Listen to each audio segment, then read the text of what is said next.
Guten Tag, hier sind die Nachrichten für Deutschlernende vom 10. März 2025.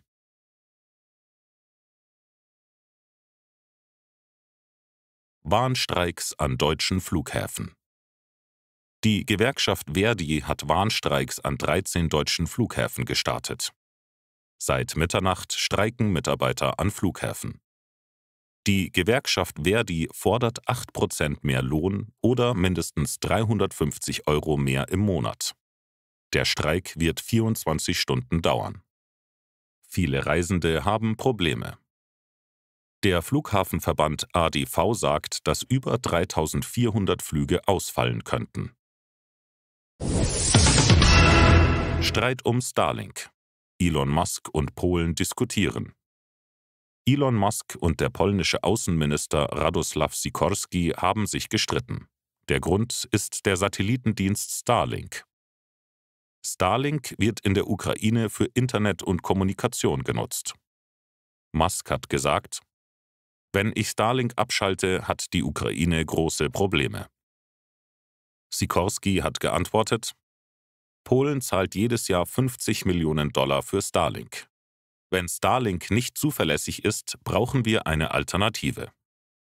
Musk war wütend und hat geschrieben: Sei still, kleiner Mann. Polen zahlt nur einen kleinen Teil. Es gibt keine Alternative für Starlink. Später hat US-Außenminister Marco Rubio gesagt: Niemand will Starlink abschalten. Polen sollte dankbar sein. Ohne Starlink hätte die Ukraine den Krieg schon verloren. Dann wären russische Soldaten an der Grenze zu Polen. Israel stoppt Strom im Gazastreifen. Israel liefert keinen Strom mehr in den Gazastreifen. Vorher wurden auch humanitäre Hilfslieferungen gestoppt. Israel will damit Druck auf die Hamas machen. Die Hamas hat noch viele Geiseln. Neue Gewalt in Syrien. Viele Tote nach dem Sturz von Assad. In Syrien gab es wieder schwere Kämpfe. Vor 3 Monaten wurde Bashar al-Assad gestürzt. Nun kämpfen verschiedene Gruppen um die Macht. Laut Berichten sind über 1000 Menschen gestorben, darunter viele Zivilisten. Unwetter in Argentinien. Mindestens 16 Tote. Schwere Unwetter haben die Stadt Bahía Blanca in Argentinien getroffen. Es gab starke Regenfälle und Überschwemmungen. Mindestens 16 Menschen sind gestorben. Viele Menschen werden noch vermisst. Die Überschwemmungen haben Straßen und Gebäude überflutet. Hunderte Menschen mussten ihre Häuser verlassen. Die Behörden haben gesagt, dass die Situation sehr ernst ist. Proteste gegen Tesla und Elon Musk in den USA. In den USA gibt es immer mehr Proteste und Gewalt gegen Tesla und Elon Musk. Seit Musk für Präsident Trump als Berater arbeitet, gab es Angriffe auf Tesla-Autos und Ladesäulen. Einige wurden angezündet. Auf ein Geschäft wurde sogar geschossen. Am Samstag haben hunderte Menschen vor einem Tesla-Autohaus in New York demonstriert. Sie haben die Eingänge blockiert und gerufen: Musk ist ein Oligarch. Lustiger Moment beim Basketballspiel. Beim Basketballspiel der Bayern gegen Heidelberg hat es einen lustigen Moment gegeben. Barbara Schöneberger und Annemarie Carpendale waren zu Gast. Während der Halbzeitpause hat die Kamera die beiden Moderatorinnen gezeigt. Sie haben sich einen leidenschaftlichen Kuss gegeben. Der Ehemann von Annemarie Carpendale hat überrascht geschaut. Das war's für heute mit den Nachrichten. Danke fürs Zuhören und bis morgen. Guten Tag, hier sind die Nachrichten für Deutschlernende vom 11. März 2025. Schiffsunfall in der Nordsee. Tanker brennt. Vor der Küste von Großbritannien sind 2 Schiffe zusammengestoßen. Ein Tanker mit Flugzeugtreibstoff hat Feuer gefangen. Der brennende Treibstoff verursacht dicke Rauchwolken über dem Meer. Mehr als 30 Arbeiter wurden gerettet, aber eine Person wird noch vermisst. Die Behörden untersuchen jetzt den Unfall, um die Ursache herauszufinden und solche Unfälle in Zukunft zu verhindern. Trump will Tesla kaufen. Unterstützung für Elon Musk. US-Präsident Donald Trump will sich einen neuen Tesla kaufen. Er möchte damit Elon Musk unterstützen. Am Dienstag hat Trump auf Truth Social geschrieben: Ich werde morgen früh einen brandneuen Tesla kaufen. So zeige ich meine Unterstützung für Elon Musk, einen wirklich großartigen Amerikaner. Musk hat sich auf X für die Unterstützung bedankt. Sein Autokonzern hat gerade große Probleme. In den letzten Wochen sind die Tesla-Aktien stark gefallen. Massive Cyberattacke auf X. Musk hat Ukraine verdächtigt. Die Plattform X ist nach Angaben von Elon Musk Opfer eines großen Cyberangriffs geworden. Am Montag haben tausende Nutzer von Problemen berichtet. Viele konnten sich stundenlang nicht anmelden. Musk hat auf X geschrieben: Wir werden jeden Tag angegriffen. Aber dieser Angriff war sehr gut organisiert. Musk vermutet, dass eine große Gruppe oder ein Land dahinter steckt. Später hat Musk im US-Sender Fox Business gesagt, dass die Angriffe von IP-Adressen aus der Ukraine gekommen sind. Es gibt aber keine Beweise. Experten warnen, dass IP-Adressen leicht gefälscht werden können. Die Ermittlungen laufen. Grönland wählt ein neues Parlament. Heute wählen die Menschen auf Grönland ein neues Parlament. Über 40.000 Wahlberechtigte geben ihre Stimme ab. 6 Parteien treten zur Wahl an. Die Wahl wird auch durch Donald Trumps früheres Interesse an Grönland beeinflusst. Der US-Präsident wollte die Insel einmal kaufen. Syrien. Kurden und Regierung einigen sich. In Syrien gibt es eine neue Vereinbarung zwischen der Regierung und der kurdischen Gruppe SDF. Die SDF kontrolliert viele Gebiete im Nordosten des Landes. Jetzt wird sie ein Teil der syrischen Armee. Gleichzeitig gilt eine neue Waffenruhe. Das Abkommen wurde am Montag zwischen Übergangspräsident Ahmed al-Sharaa und SDF-Kommandeur Maslum Abdi unterschrieben. Experten sagen, das ist ein wichtiger Schritt für den Frieden in Syrien. Moskau. Ukraine greift mit Drohnen an. In der Nacht hat es in Moskau einen Luftangriff mit Drohnen gegeben. Regierungschef Andrei Worobjow sagt, dass ein Mensch gestorben ist. 3 weitere sind verletzt worden. Im Ramenskoje sind mindestens 7 Wohnungen beschädigt worden. 12 Menschen, darunter 3 Kinder, mussten ihre Häuser verlassen. Russland macht die Ukraine verantwortlich. Kiew hat dazu noch nichts gesagt. Das war's für heute mit den Nachrichten. Danke fürs Zuhören und bis morgen. Guten Tag. Hier sind die Nachrichten für Deutschlernende vom 12. März 2025. Volkswagen. Gewinn geht stark zurück. Volkswagen hat im letzten Jahr deutlich weniger Gewinn gemacht. 30% weniger als im Jahr davor. Der Grund? Starke Konkurrenz in China und hohe Kosten für den Umbau des Unternehmens. Der Konzern hat 12,4 Milliarden Euro Gewinn erzielt. Trotzdem ist der Umsatz leicht gestiegen auf 324,7 Milliarden Euro.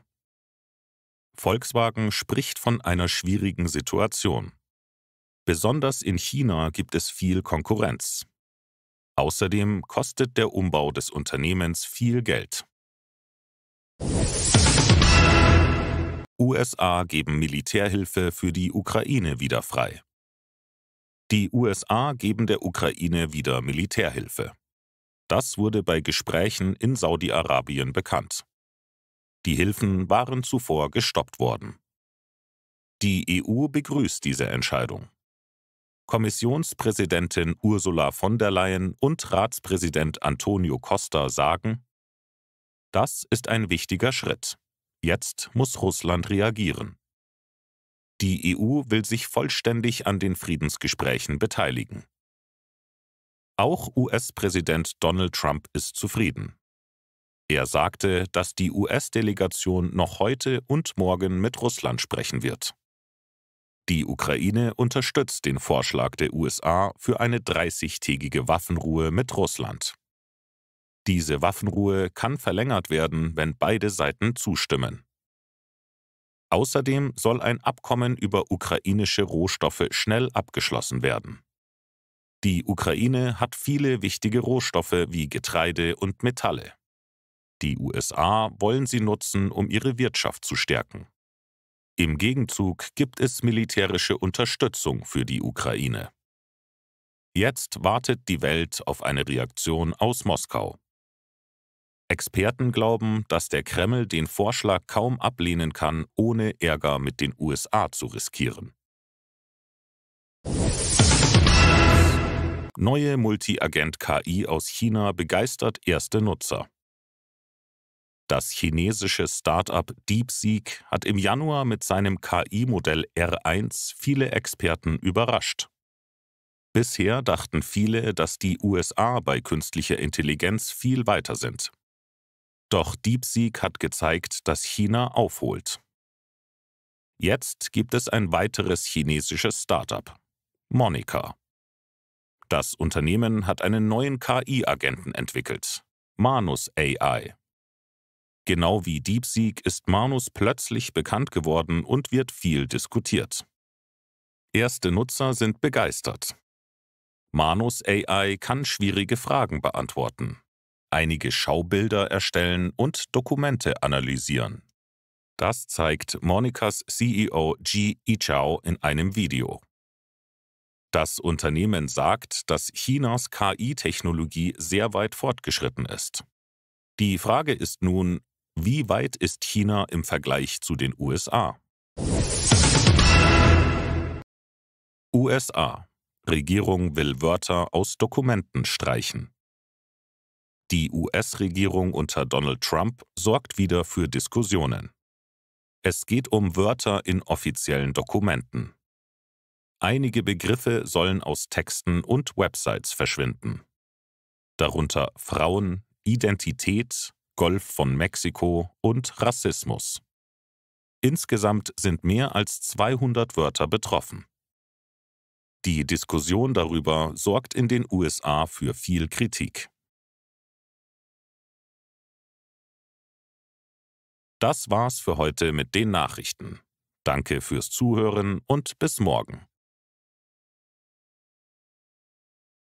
Guten Tag, hier sind die Nachrichten für Deutschlernende vom 13. März 2025. Polizei hält junge Fahrerin an. Sie war über 100 Mal zu schnell. In Stuttgart hat die Polizei eine 21-jährige Autofahrerin gestoppt. Sie war 5 Monate lang mehr als 100 Mal zu schnell unterwegs. Sie hat sich nicht an die erlaubte Höchstgeschwindigkeit gehalten. Ein Polizist auf einem Motorrad hat am Freitag den gesuchten Wagen mit ausländischem Kennzeichen erkannt und die junge Fahrerin kontrolliert. Jetzt muss sie ein Bußgeld von 11.700 € zahlen. Außerdem darf sie 7 Monate lang kein Auto fahren. Die Polizei hat ihr 25 Punkte in Flensburg eingetragen.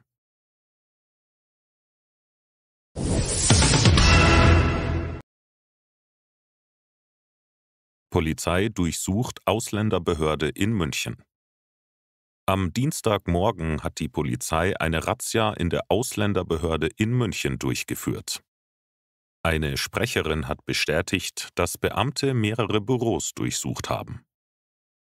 Die Staatsanwaltschaft ermittelt gegen 7 Personen. Es geht um Bestechung und Urkundenfälschung. 5 Verdächtige arbeiten noch in der Behörde. Eine Person hat dort früher gearbeitet. Es wird vermutet, dass diese 6 Personen Geld genommen haben, um Aufenthaltserlaubnisse schneller auszustellen. 4 von 6 Verdächtigen sitzen jetzt in Untersuchungshaft. Die Ermittlungen gehen weiter.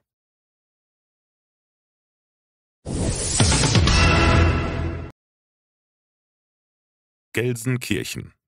Eisverkäufer greift Kontrolleurinnen mit Messer an. In Gelsenkirchen hat ein 64-jähriger Eisverkäufer 2 Kontrolleure mit einem Messer angegriffen. Eine Frau wurde schwer verletzt, die andere hat leichte Verletzungen erlitten. Beide sind ins Krankenhaus gekommen, aber es besteht keine Lebensgefahr. Die Polizei hat den Mann festgenommen. 2 Kontrolleure, eine 32-jährige und eine 37-jährige Frau, haben den Eiswagen kontrolliert. Dabei gab es plötzlich einen Streit. Der Eisverkäufer hat ein Messer gezogen und die 37-jährige schwer verletzt. Ihre Kollegin wurde leicht verletzt und konnte die Polizei rufen.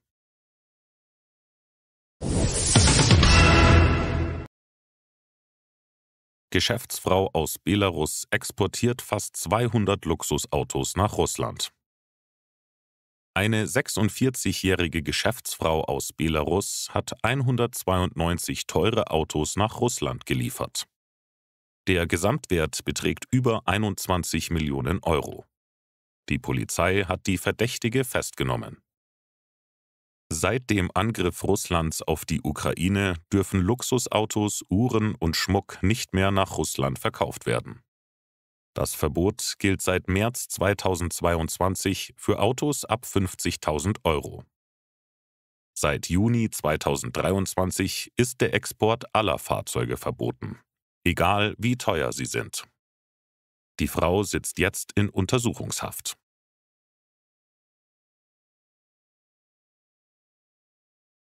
Das war's für heute mit den Nachrichten. Danke fürs Zuhören und bis morgen. Guten Tag, hier sind die Nachrichten für Deutschlernende vom 14. März 2025. Düsseldorf. Mann an roter Ampel erschossen. In der Düsseldorfer Innenstadt wurde ein 49-jähriger Mann aus Kamerun an einer roten Ampel erschossen. Die Polizei spricht von einem Tötungsdelikt. Der Mann ist noch am Tatort an seinen Verletzungen gestorben. 3 Männer hatten ihn zuvor im Bahnhofsviertel verfolgt. Die Männer haben sich gestritten, offenbar wegen Schulden. Der 49-Jährige ist in ein Uber-Auto geflüchtet, aber der Fahrer musste an einer roten Ampel halten. Die Verfolger haben das Auto zu Fuß erreicht und auf den Wagen geschossen. Dabei ist eine Seitenscheibe zerbrochen und der Mann wurde von einer Kugel getroffen. Er hat seine Verletzungen nicht überlebt und ist am Tatort gestorben. Anwohner und Passanten haben die Schüsse gehört und die Polizei gerufen.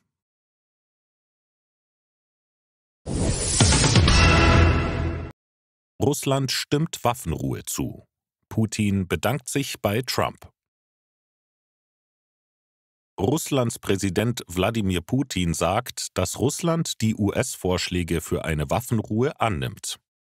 Aber er betont, der Frieden muss dauerhaft sein und die Hauptursachen des Konflikts müssen gelöst werden. Putin bedankt sich bei US-Präsident Donald Trump für seine Bemühungen, den Krieg zu beenden. Russland will jetzt mit den USA über die Details sprechen. Es gibt aber noch viele offene Fragen. Wandern statt Reiten. Eine außergewöhnliche Reise nach Mallorca. Sabine Donner und Claudia Pastor haben eine besondere Reise gestartet. Sie wandern mit ihren Pferden und einem Hund namens Mowgli nach Mallorca. Ihr Motto: 4 Pfoten und 8 Hufe auf Tour. Bis Weihnachten wollen sie auf der Insel ankommen. Sabine Donner arbeitet als Erzieherin an einer Waldorfschule in Potsdam. Claudia Pastor arbeitet als Tierärztin in Berlin. Beide haben ihre Arbeit organisiert, um sich diesen Traum zu erfüllen. Die beiden Frauen haben sich 2017 kennengelernt. Ihre gemeinsame Leidenschaft für das Wandern mit Pferden hat sie zu Freundinnen gemacht. Die Reise hat in Zauchwitz begonnen, wo Sabine Donner lebt. Jeden Tag wollen sie etwa 20 bis 25 Kilometer zurücklegen. Im Hochsommer planen sie mehr Pausen, um die Tiere zu schonen. Die Pferde tragen das Gepäck und den kleinen Hund Mowgli. Jedes Pferd trägt 35 bis 45 Kilogramm, auch Futter und Ausrüstung. Der heimliche Star der Reise ist Mowgli. Der kleine Hund begleitet die Frauen auf ihrem Abenteuer. Sie wandern täglich etwa 6 Stunden. Mit Pausen sind sie pro Tag fast 9 Stunden unterwegs. Das waren die Nachrichten für heute. Wir hören uns morgen wieder. Guten Tag, hier sind die Nachrichten für Deutschlernende vom 15. März 2025. Handelsstreit. Trump droht mit hohen Zöllen auf EU-Alkohol.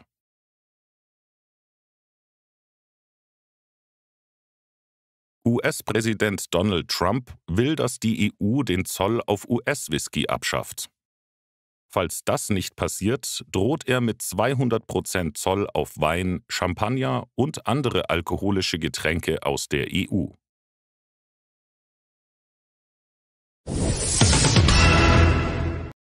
Tragödie in den Bergen. Vermisster Deutscher auf Kreta tot gefunden. Auf Kreta haben Bergsteiger die Leiche eines vermissten 20-jährigen Deutschen entdeckt. Der junge Mann aus Heidelberg war seit Mitte Februar verschwunden. Er ist durch Fotos und seine Kleidung erkannt worden, sagte der griechische Sender ERT News. Die Leiche wird jetzt nach Chania gebracht, um sie gerichtsmedizinisch zu untersuchen.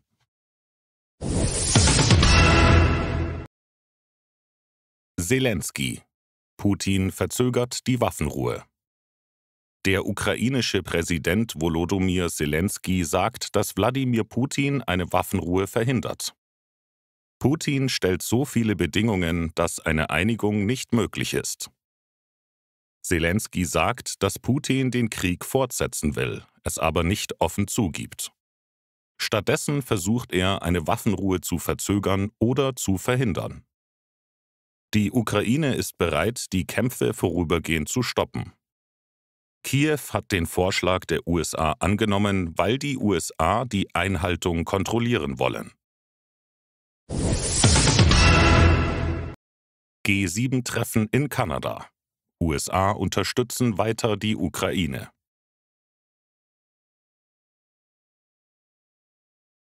Die G7-Außenminister haben der Ukraine weitere Hilfe zugesagt. US-Außenminister Marco Rubio sagte, die Ukraine soll ihre Grenzen und ihre Unabhängigkeit verteidigen können. Die G7-Staaten drohen Russland mit neuen Sanktionen, falls es eine Waffenruhe nicht unterstützt.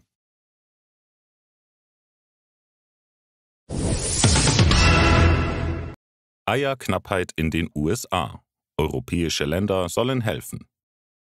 In den USA gibt es zu wenig Eier, weil die Vogelgrippe ausgebrochen ist. Deshalb hat die US-Regierung europäische Länder um mehr Exporte gebeten. Besonders Dänemark und Schweden haben erste Anfragen bekommen. Dänemark und die USA haben derzeit ein schwieriges Verhältnis, weil Trump Grönland kaufen will.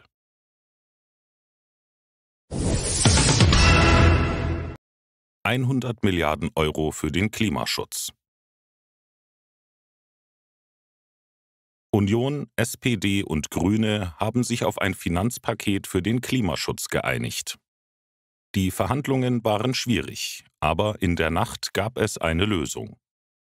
Der wahrscheinlich nächste Bundeskanzler Friedrich Merz hat die Einigung am Freitag in Berlin vor der Presse mitgeteilt.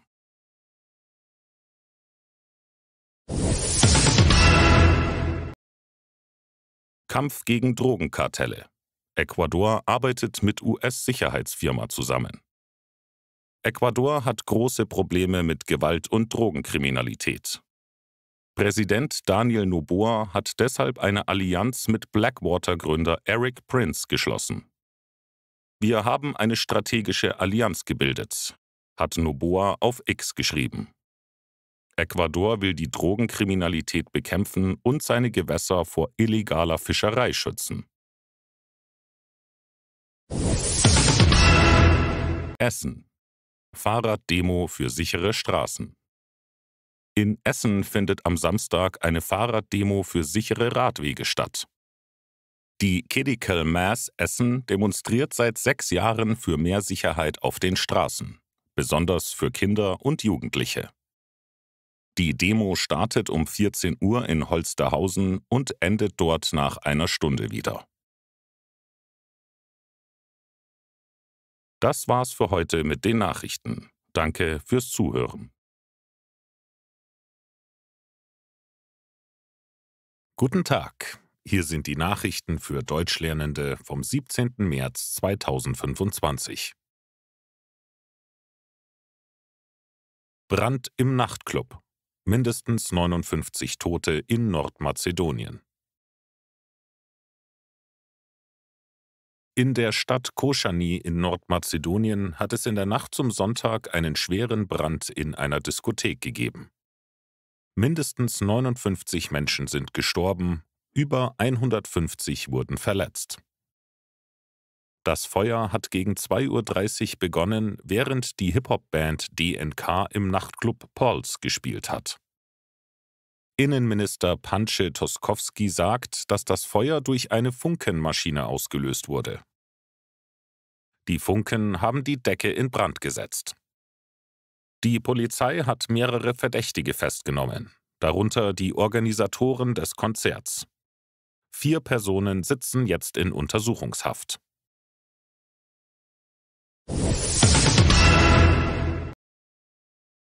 Tornados in den USA. Mindestens 30 Tote. Im Süden der USA sind durch schwere Stürme und Tornados mindestens 30 Menschen gestorben. Das Unwetter hat am Freitag begonnen. Die US-Wetterbehörde warnt vor neuen Stürmen. Besonders gefährliche Tornados könnten Mississippi treffen.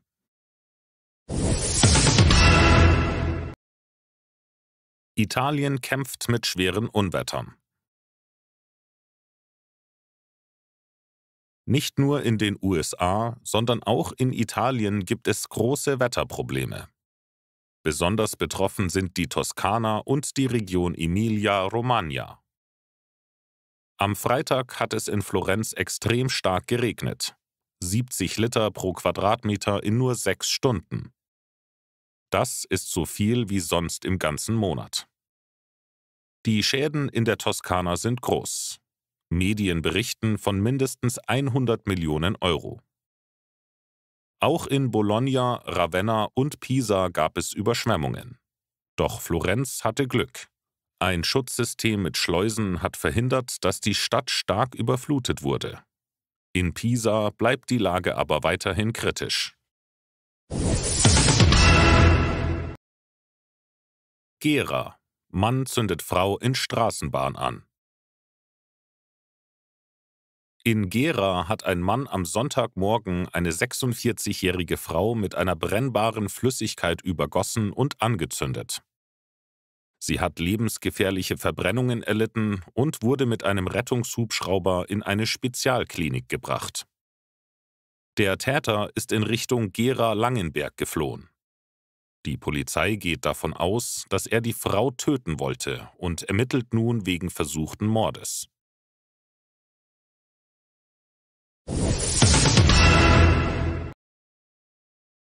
Reiseinfluencerin Elise Caffey stirbt nach Unfall.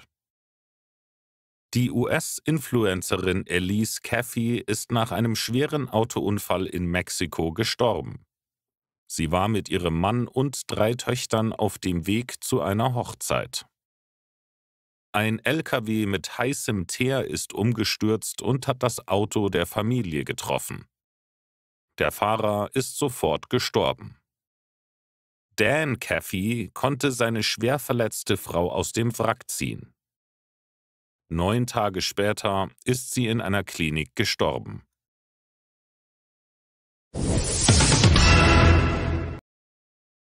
Protest gegen Musk. Viele Tesla-Besitzer verkaufen ihre Autos. In den USA gibt es Probleme für Tesla.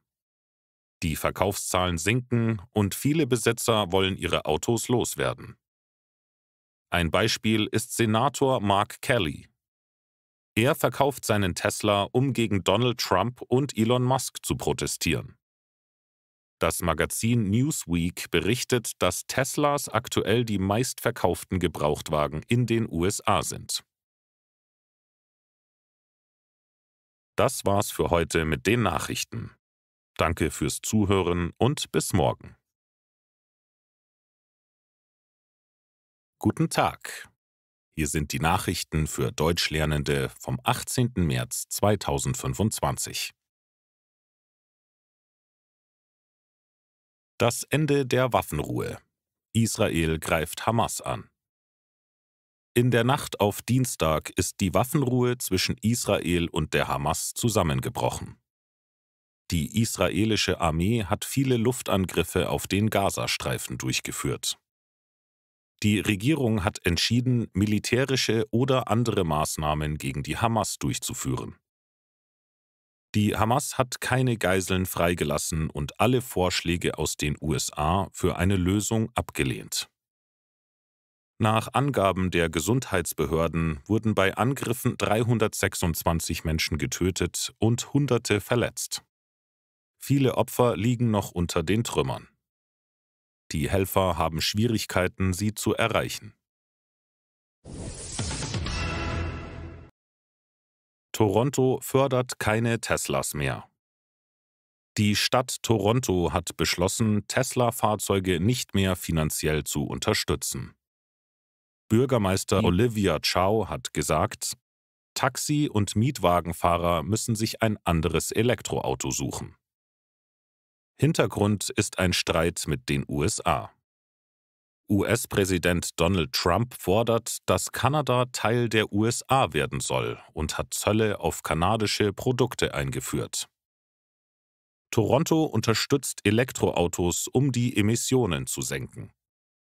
Besitzer von Mietfahrzeugen erhalten bis 2029 finanzielle Vorteile. Aber seit dem 1. März bekommen Teslas diese Förderung nicht mehr. Die Stadt will damit auf Tesla-Chef Elon Musk reagieren, der als Berater für Trump arbeitet.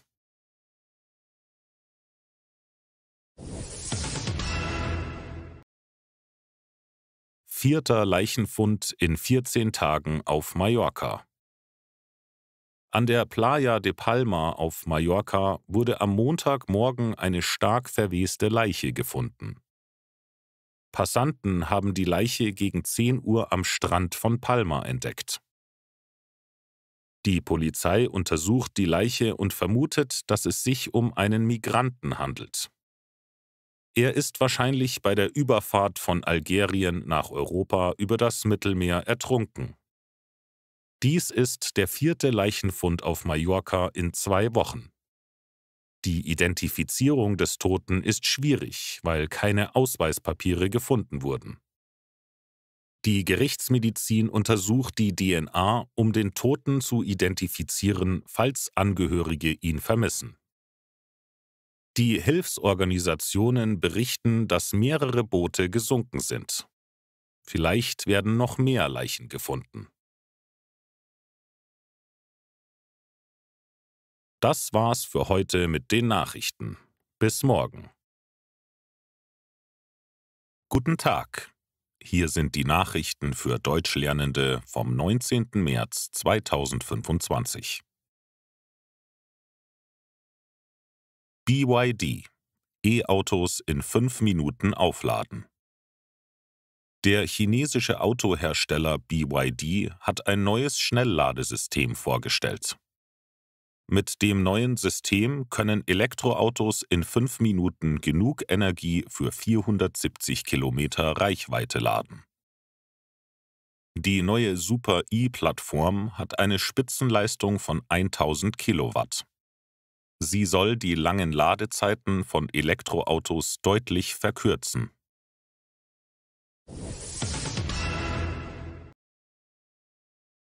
Türkische Polizei nimmt Bürgermeister Imamoglu fest. In der Türkei hat die Polizei den Istanbuler Bürgermeister Ekrem Imamoglu festgenommen. Ihm werden Korruption, Betrug und die Unterstützung einer Terrororganisation vorgeworfen. Gegen ihn laufen 2 Ermittlungen wegen Korruption bei öffentlichen Aufträgen. 100 Personen sollen beteiligt gewesen sein, darunter Journalisten und Geschäftsleute.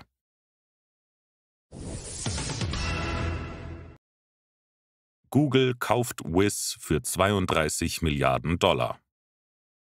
Google übernimmt die Cybersicherheitsfirma Wiz für 32 Milliarden $, die größte Übernahme in der Firmengeschichte. Wiz entwickelt Sicherheitssoftware für Cloud-Dienste.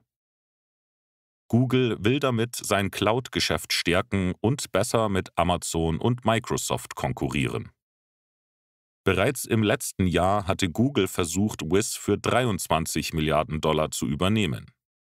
Doch das Unternehmen hatte abgelehnt, weil es lieber an die Börse gehen wollte. Nun hat Google sein Angebot erhöht. Seniorin in Essen sucht Schal und wird festgenommen. Eine 65-jährige Seniorin ist am Montag zur Polizei im Essener Hauptbahnhof gegangen, weil sie ihren Schal verloren hatte. Die Beamten haben sich die Videoaufnahmen angeschaut, konnten den Schal aber nicht finden. Während die Seniorin dort war, hat sie versucht, ein Glas vor den Polizisten zu verstecken. Die Beamten haben entdeckt, dass sie Marihuana dabei hatte. In ihrer Tasche haben sie außerdem ein Einhandmesser und mehrere Tabletten gefunden, darunter verschreibungspflichtige Medikamente.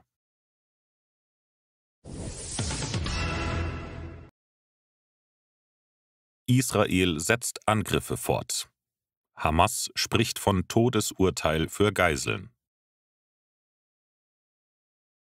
Die Hamas hat die neuen israelischen Luftangriffe als Todesurteil für die Geiseln bezeichnet. Ein Sprecher sagte, dass Netanjahu mit den Angriffen das Leben der Geiseln in Gefahr bringt.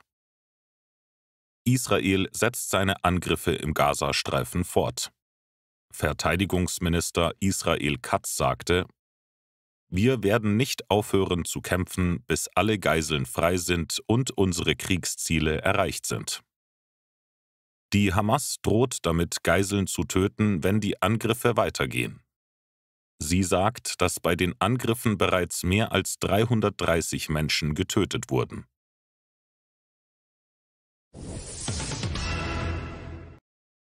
Auto fährt in Menschenmenge in London. Eine Tote. In London ist ein Auto in eine Gruppe von Fußgängern gefahren. Eine Frau ist dabei gestorben. 2 weitere wurden verletzt ins Krankenhaus gebracht. Die Polizei hat den 26-jährigen Fahrer festgenommen.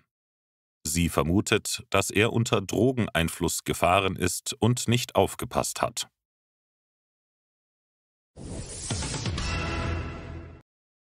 Xiaomi wächst weiter. 70% mehr Gewinn. Das chinesische Unternehmen Xiaomi hat im letzten Quartal 15 Milliarden $ Umsatz gemacht. Der Gewinn hat 1,17 Milliarden $ erreicht, fast 70% mehr als im Vorjahr. Vor allem Elektroautos und Smartphones wurden gut verkauft.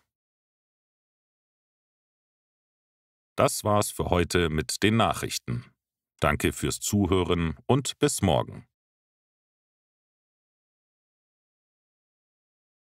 Guten Tag. Hier sind die Nachrichten für Deutschlernende vom 20. März 2025.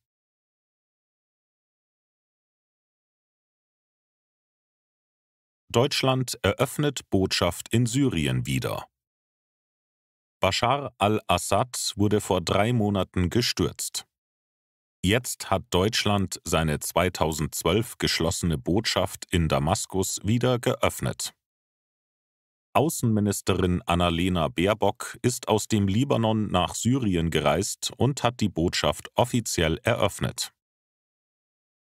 Deutschland unterstützt den Wiederaufbau in Syrien. Baerbock hat bereits 300 Millionen Euro an Hilfen zugesagt. Sie sagte auch, dass es Erleichterungen bei den Sanktionen geben könnte. Aber nur, wenn sich die Lage für die Menschen in Syrien verbessert. Es muss Freiheit, Sicherheit und gleiche Rechte für alle Menschen geben, hat sie erklärt. Die Botschaft arbeitet noch nicht vollständig. Auf ihrer Website steht, dass sie weiterhin geschlossen bleibt und deutsche Staatsbürger dort keine Hilfe bekommen können. Ein kleines Team deutscher Diplomaten wird in Damaskus arbeiten, aber da die Sicherheitslage noch nicht stabil ist, werden einige Aufgaben von anderen Orten aus erledigt.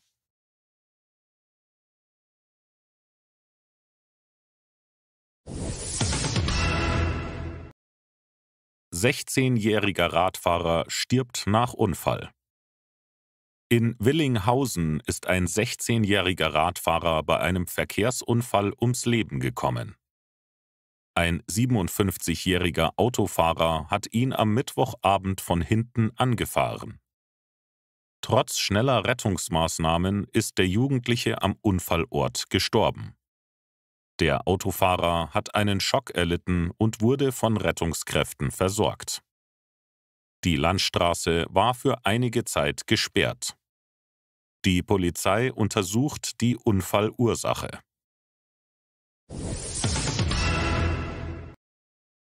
Greenpeace muss 660 Millionen Dollar zahlen. Ein Gericht in den USA hat die Umweltorganisation Greenpeace zu einer Strafe von 660 Millionen Dollar verurteilt. Der Grund sind Proteste gegen eine Ölpipeline. Die Firma Energy Transfer hat Greenpeace verklagt und gesagt, dass die Organisation mit Gewalt und falschen Informationen gearbeitet hat. Das Gericht hat entschieden, dass Greenpeace gegen das Gesetz verstoßen hat.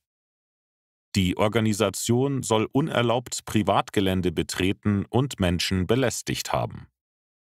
Greenpeace sagt, dass das Urteil unfair ist und will sich dagegen wehren.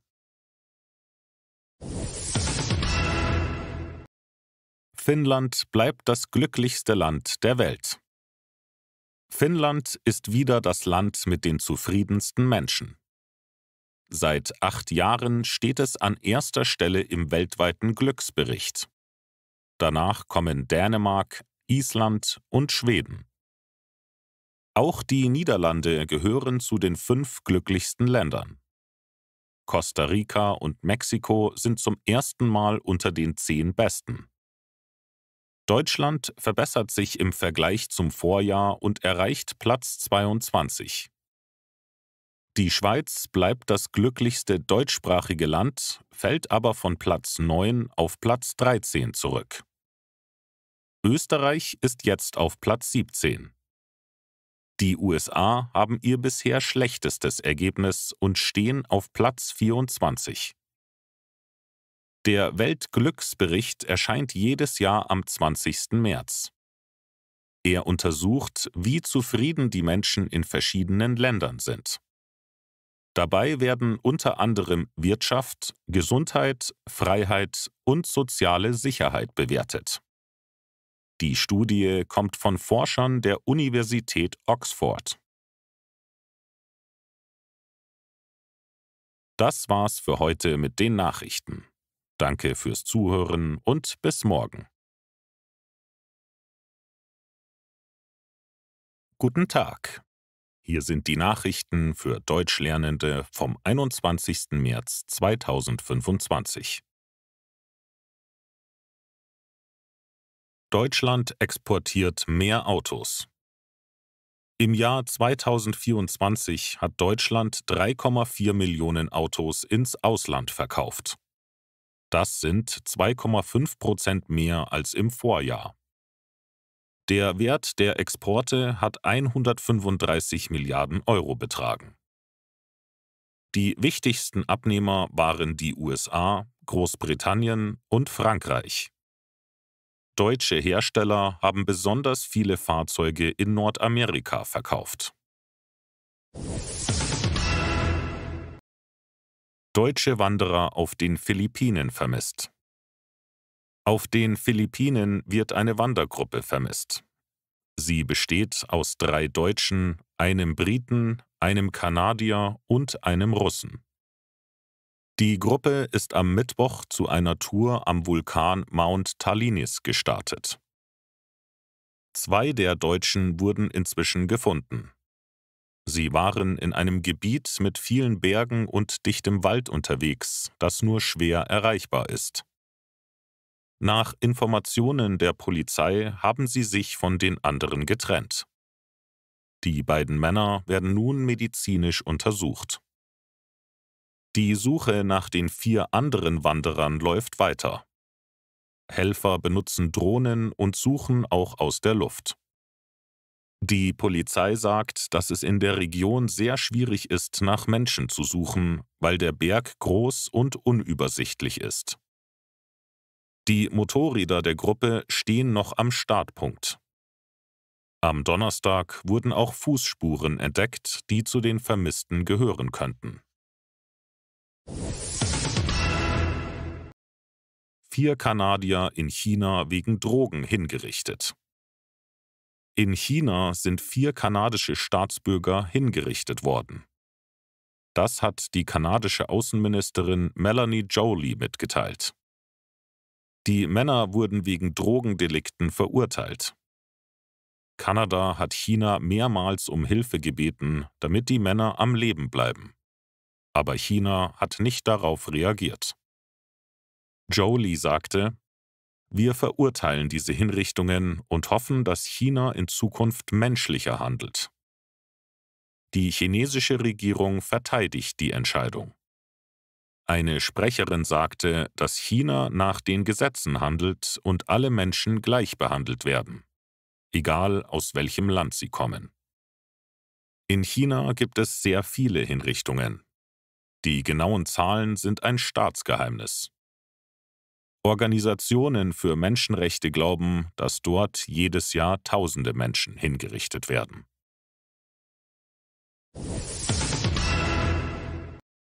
Weniger Brauereien in Deutschland. In Deutschland gibt es immer weniger Brauereien.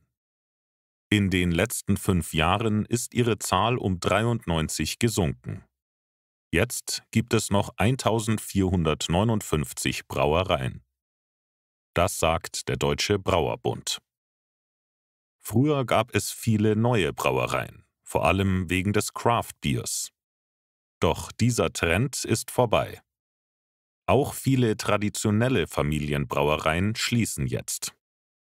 Nur wenige Menschen gründen neue Brauereien, weil die Zukunft unsicher ist. In Bayern gibt es den größten Rückgang bei den Brauereien. Dort gibt es 50 Brauereien weniger. Aber mit 598 hat Bayern immer noch die meisten in ganz Deutschland. Auch in Nordrhein-Westfalen und Hessen ist die Zahl der Brauereien deutlich gesunken. Das war's für heute mit den Nachrichten. Danke fürs Zuhören. Guten Tag. Hier sind die Nachrichten für Deutschlernende vom 24. März 2025.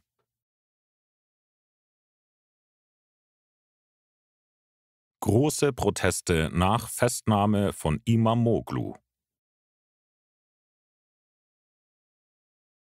In der Türkei protestieren viele Menschen gegen die Festnahme von Istanbuls Bürgermeister Ekrem İmamoğlu. Die Polizei hat ihn wegen Korruption und Terrorunterstützung verhaftet. İmamoğlu sagt, die Vorwürfe stimmen nicht. Er glaubt, dass Präsident Erdogan ihn als Gegner loswerden will. Seit 5 Tagen gibt es große Demonstrationen. Am Dienstagabend versammelten sich viele Menschen in Istanbul, trotz eines Verbots.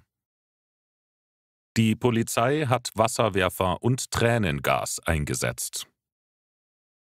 Der CHP-Vorsitzende sagt, 1 Million Menschen haben protestiert.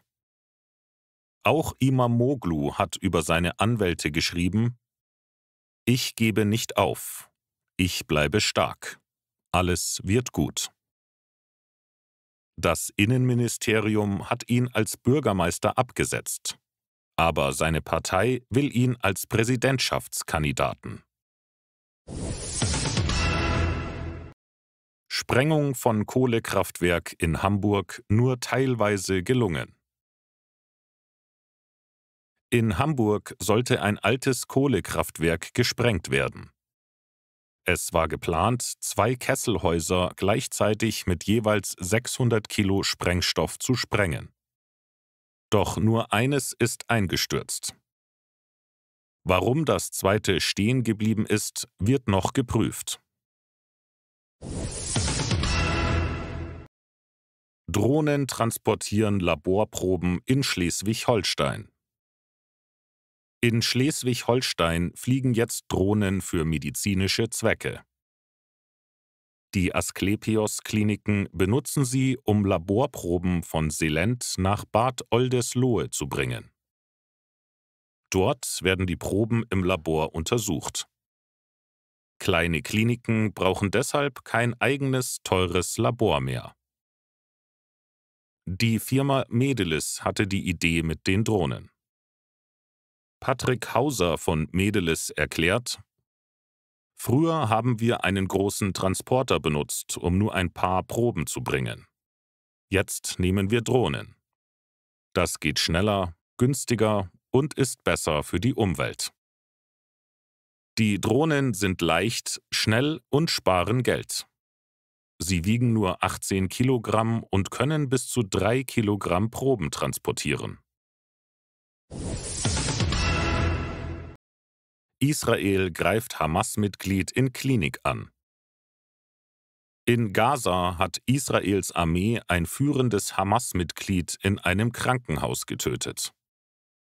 Der Angriff war im Nasser-Krankenhaus in Chan Yunis. Nach palästinensischen Angaben starben dabei 5 Menschen. Israel erklärt, das Ziel war ein aktiver Kämpfer der Hamas.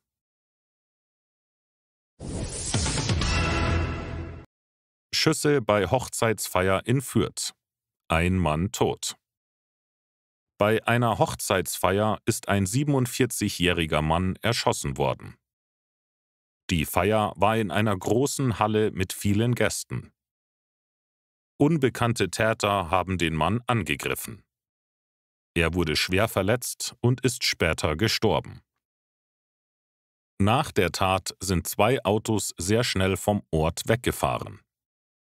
Beide Autos haben ein französisches Kennzeichen. Die Polizei sucht jetzt nach ihnen. Das war's für heute mit den Nachrichten. Danke fürs Zuhören und bis morgen. Guten Tag. Hier sind die Nachrichten für Deutschlernende vom 25. März 2025. Lufthansa-Flug kehrt wegen Randalierer um. Ein Lufthansa-Flug von Mexiko-Stadt nach Frankfurt musste umkehren.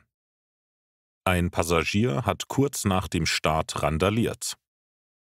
Er hat sich abgeschnallt, ist aufgestanden und hat laut nach Alkohol gefragt. Dann wurde er aggressiv. Die Crew hat den Mann gefesselt, aber er konnte sich befreien. Deshalb hat der Pilot das Flugzeug zurück nach Mexiko-Stadt geflogen. Dort wurde der Mann von der Polizei festgenommen. Leuchtende Spirale am Himmel. SpaceX-Rakete war der Grund. Am Montagabend haben viele Menschen in Deutschland eine leuchtende Spirale am Himmel gesehen. Sie war in Hessen, Baden-Württemberg und anderen Regionen sichtbar. Viele haben zuerst an etwas Unbekanntes gedacht. Doch es war keine UFO-Sichtung. Meteorologen sagen, die Spirale wurde durch eine SpaceX-Rakete von Elon Musk verursacht. Die Rakete hat einen Satelliten ins All gebracht. Danach hat sie Treibstoff abgelassen. So ist die spiralförmige Wolke entstanden.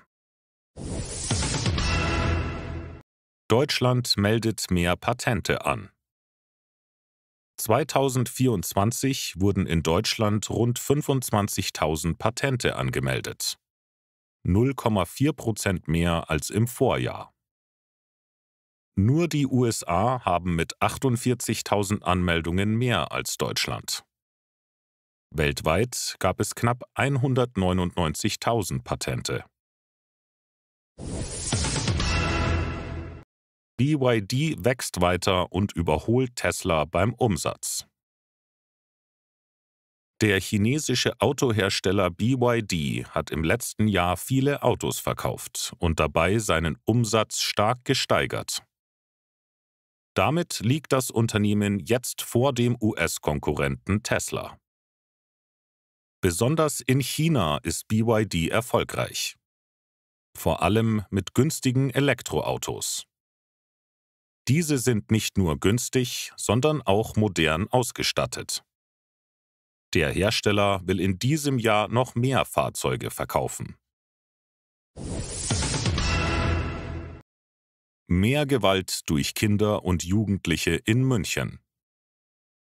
In München gibt es mehr Gewalt durch Kinder und Jugendliche. Im Jahr 2024 wurden 344 Kinder wegen Gewalt angezeigt. Das sind mehr als 3-mal so viele wie vor 10 Jahren. Auch bei Jugendlichen gab es mehr Fälle. 776 statt 712 im Vorjahr. Die Polizei sagt, dass sie alleine das Problem nicht lösen kann. Schulen, Jugendämter und andere Stellen sollen helfen. Trotzdem bleibt München die sicherste Großstadt in Deutschland. Die Zahl der Straftaten ist 2024 leicht gesunken, um 1,2%. Darmstadt. Mann missbraucht Zwillinge. Ein Gericht in Darmstadt hat einen 28-jährigen Mann zu fast 5 Jahren Gefängnis verurteilt. Er hat 2 9 Jahre alte Zwillinge missbraucht. Die Tat ist im Oktober 2023 passiert. Der Mann war obdachlos und ist heimlich in ein Haus gegangen. Zu diesem Zeitpunkt gab es in dem Haus eine Party. Die Kinder haben geschlafen, als der Mann in ihr Zimmer gekommen ist. Das Gericht sagt, es gibt klare Beweise. Jetzt muss der Mann ins Gefängnis. Das war's für heute mit den Nachrichten.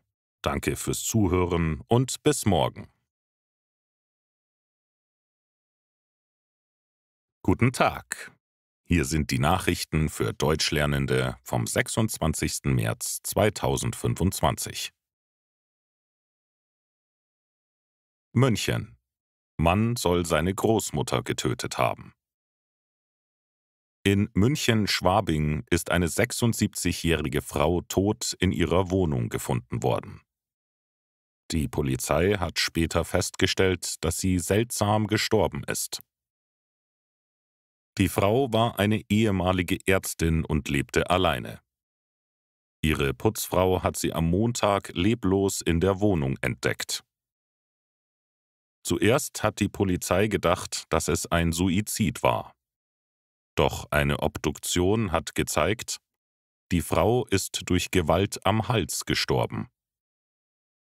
Schnell ist der 23-jährige Enkel der Frau in Verdacht geraten. Er hatte einen Schlüssel zur Wohnung und soll sich nach dem Tod auffällig verhalten haben. Die Polizei hat den Mann festgenommen. Er sitzt jetzt in Untersuchungshaft. Die Staatsanwaltschaft wirft ihm einen Totschlag vor. Es ist noch unklar, warum er das getan hat. Google startet KI-Suche in Deutschland. Google zeigt jetzt bei Suchanfragen KI-Zusammenfassungen. Die Funktion ist neu in Deutschland, Österreich und 7 weiteren Ländern.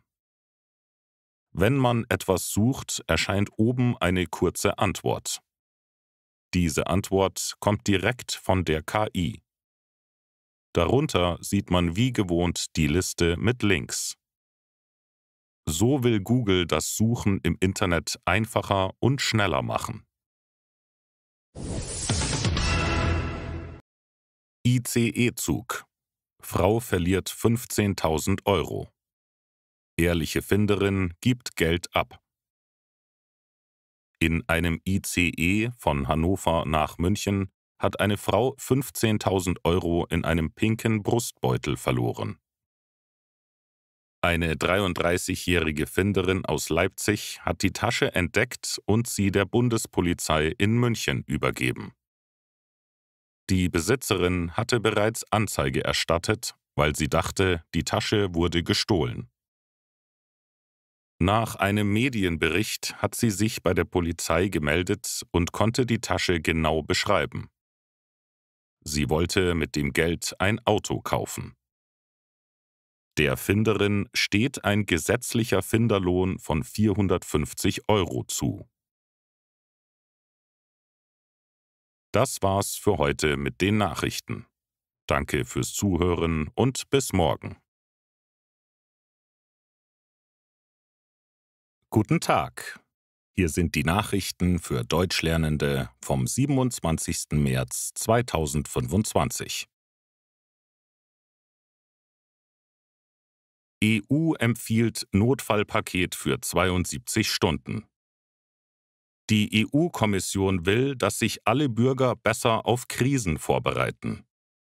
Jeder Haushalt soll ein Notfallpaket mit Essen, Wasser und wichtigen Dingen für 72 Stunden haben. Wir müssen auf alles vorbereitet sein, sagt EU-Kommissarin Hadja Labib. Große Razzia gegen Einbrecherbande.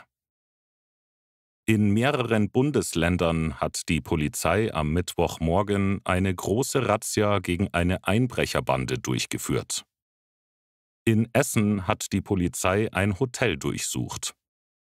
Dort haben oft Autokäufer aus Osteuropa übernachtet. Die Polizei glaubt, dass die Bande viele Einbrüche begangen und Geld gewaschen hat. Insgesamt gibt es 13 Verdächtige. 3 Männer wurden festgenommen, einer davon in Essen. Einer der Festgenommenen soll ein wichtiger Anführer der Bande sein. Die Polizei hat auch Firmen und Lagerhallen durchsucht. Unter anderem in Nordrhein-Westfalen, Bayern und Baden-Württemberg. Insgesamt waren über 1000 Polizisten im Einsatz. Discounter Coty schließt 80 Filialen. Die Discounterkette Coty ist insolvent. Jetzt übernimmt ein Investor 150 von 230 Filialen. Dort arbeiten etwa 1200 Menschen. Der Kaufvertrag soll bald unterschrieben werden. Die restlichen 80 Filialen sollen geschlossen werden. Dort beginnt bald der Ausverkauf. Etwa 480 Mitarbeiter verlieren ihren Job. Auch 40 Personen in der Zentrale bekommen eine Kündigung. Coty hofft, dass weitere Filialen an neue Investoren verkauft werden können.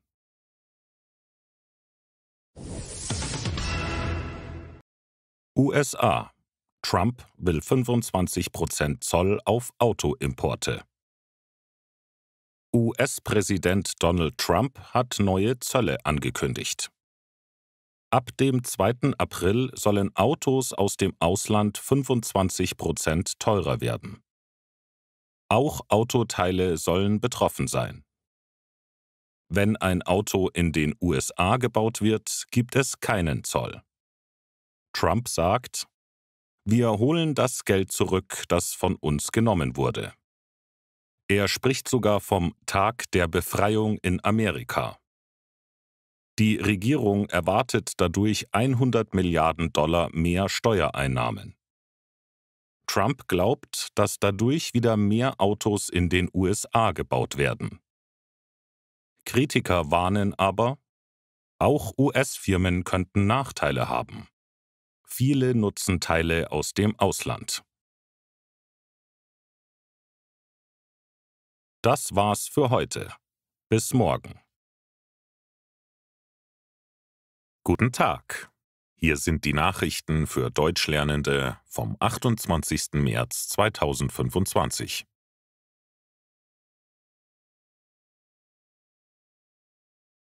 Starkes Erdbeben in Thailand und Myanmar. Ein starkes Erdbeben hat Myanmar und Thailand erschüttert. In Bangkok sind viele Menschen in Panik auf die Straße gerannt. Das Erdbeben hatte die Stärke 7,4 bis 7,7. Hochhäuser haben gewackelt. Einige Geschäfte wurden evakuiert. In Myanmar sind laut Berichten mehrere Häuser eingestürzt. Es gibt noch keine genauen Informationen über Verletzte oder Schäden. Weilburg. 6-jähriger Pawlos vermisst. In Weilburg wird der 6-jährige Pawlos vermisst. Die Polizei prüft ein Video, das ihn zeigen könnte. Pawlos hat am Dienstag seine Schule verlassen. Später wurde er am Bahnhof gesehen. Seitdem fehlt jede Spur. Die Polizei sucht mit vielen Kräften nach ihm. Auch Taucher sollen helfen, weil der Bahnhof in der Nähe des Flusses Lahn liegt. Discounter Action will stark wachsen. Der Non-Food-Discounter Action will in Europa 370 neue Filialen eröffnen. Noch in diesem Jahr. In Deutschland gibt es schon viele Läden. Jetzt sollen auch neue Filialen in der Schweiz und Rumänien dazukommen. Später will Action auch nach Kroatien und Slowenien expandieren. Ägypten. Touristenboot sinkt. Mehrere Tote. Vor der Küste von Hurghada ist ein Touristenboot gesunken. Mindestens 6 Menschen sind gestorben. 29 Menschen konnten gerettet werden. 9 wurden verletzt. Es ist noch nicht klar, warum das Boot gesunken ist. Die Rettung geht weiter. Polen setzt Asylrecht an Grenze zu Belarus aus. Polen hat ein neues Gesetz beschlossen. An der Grenze zu Belarus dürfen für 60 Tage nur Menschen Asyl beantragen, die legal eingereist sind. Präsident Andrzej Duda hat das Gesetz unterschrieben. Er sagt, wir müssen unsere Grenzen schützen. Ed Sheeran. Ich dachte bei Shape of You an Rihanna. Der britische Sänger Ed Sheeran hat in einer TV-Show erzählt, dass er beim Schreiben seines Hits Shape of You an Rihanna gedacht hat. Er sagte, Rihanna hat den besten Musikgeschmack. Sie wählt immer tolle Songs aus. Deshalb hat er oft Lieder geschrieben und gehofft, dass Rihanna sie singen wird. Weniger Kirchenmitglieder. 2024 haben viele Menschen die Kirche verlassen. In Berlin und Brandenburg sind rund 30.000 Menschen aus der evangelischen und 11.000 aus der katholischen Kirche ausgetreten. Auch in Baden-Württemberg gab es fast 100.000 Austritte. Das war's für heute. Bis morgen. Guten Tag. Hier sind die Nachrichten für Deutschlernende vom 29. März 2025. Ukraine. Tote nach russischen Drohnenangriffen. Bei einem russischen Drohnenangriff auf die Stadt Dnipro sind mindestens 4 Menschen gestorben. 19 weitere wurden verletzt. Das teilten die Behörden in der Ukraine mit. Russland hat am Freitagabend mehr als 20 Drohnen eingesetzt. Viele Gebäude wurden beschädigt.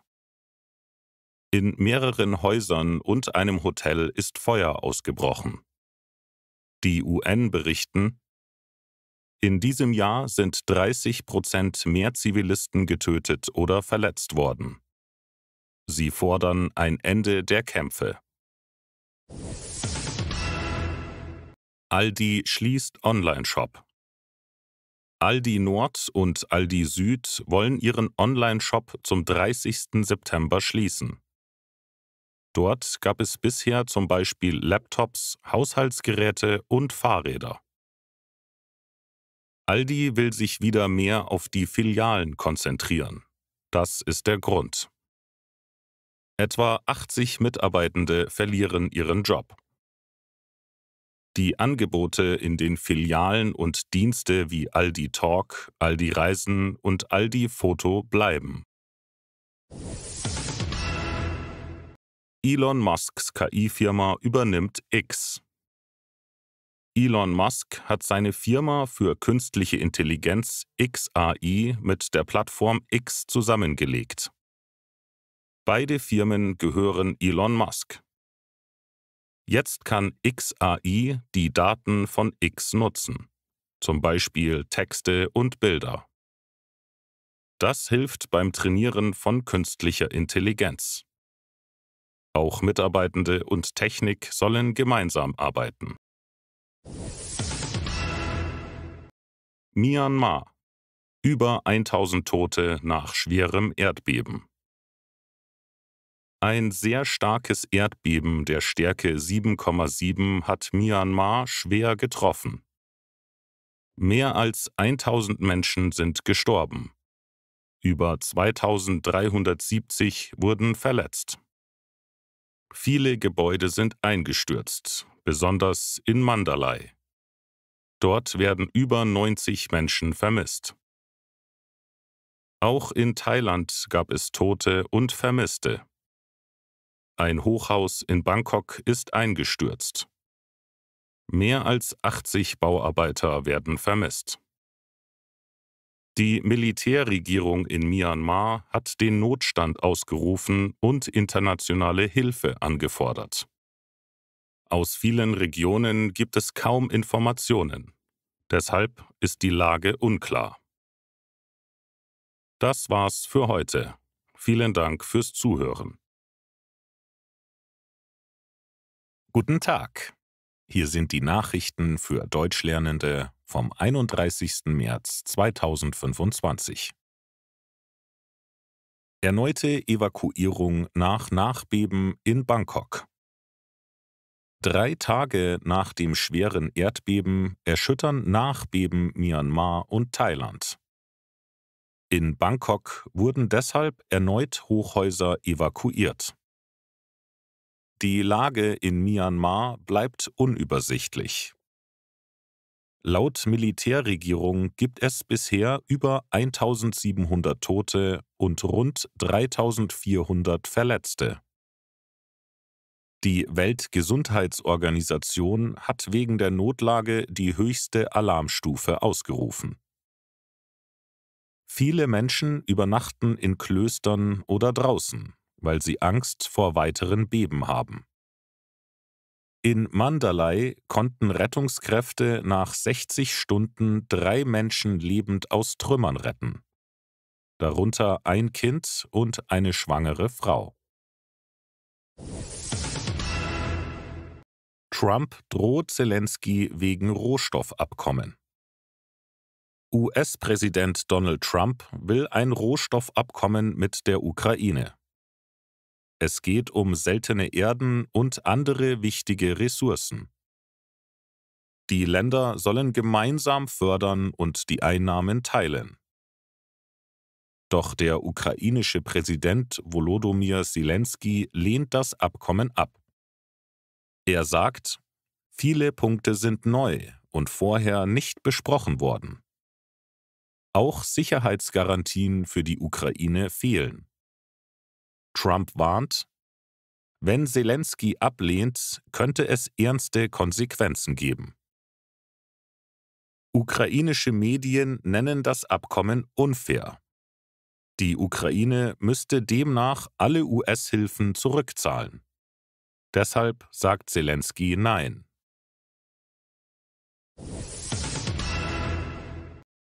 Carmen Geis wirbt für Dubai. Kritik folgt. Carmen Geis hat auf Instagram für Dubai geworben. Sie sagt, dort ist es steuerfrei, sicher und das Wetter ist super. In einem Video zeigt sie sich in einem Beachclub und spricht vom Traumleben. Viele Follower kritisieren sie in den Kommentaren. Sie meinen, Carmen zeigt nur die schönen Seiten. Themen wie Menschenrechte, Rechte von Frauen oder queeren Personen fehlen.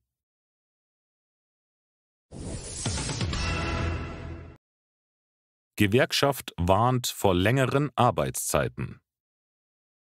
Union und SPD wollen das Arbeitsgesetz ändern. Künftig soll nicht mehr die tägliche, sondern die wöchentliche Höchstarbeitszeit gelten.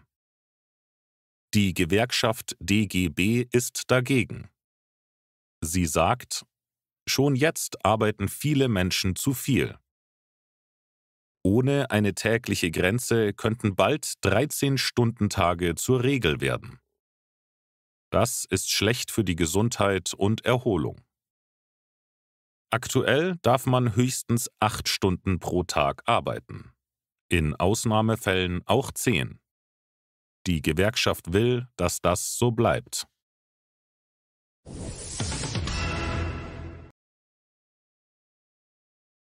Rostock. Polizei findet statt Leiche eine Sexpuppe. In Rostock hat ein Mann am Samstagabend im Gebüsch eine große Plastiktüte gefunden und dachte, darin ist eine Frauenleiche. Die Polizei ist mit vielen Einsatzkräften gekommen. Auch Feuerwehr und Gerichtsmediziner waren vor Ort. Erst nach mehreren Stunden haben die Ermittler festgestellt, es war keine Leiche, sondern eine lebensechte Sexpuppe. Die Ermittlungen wurden sofort beendet.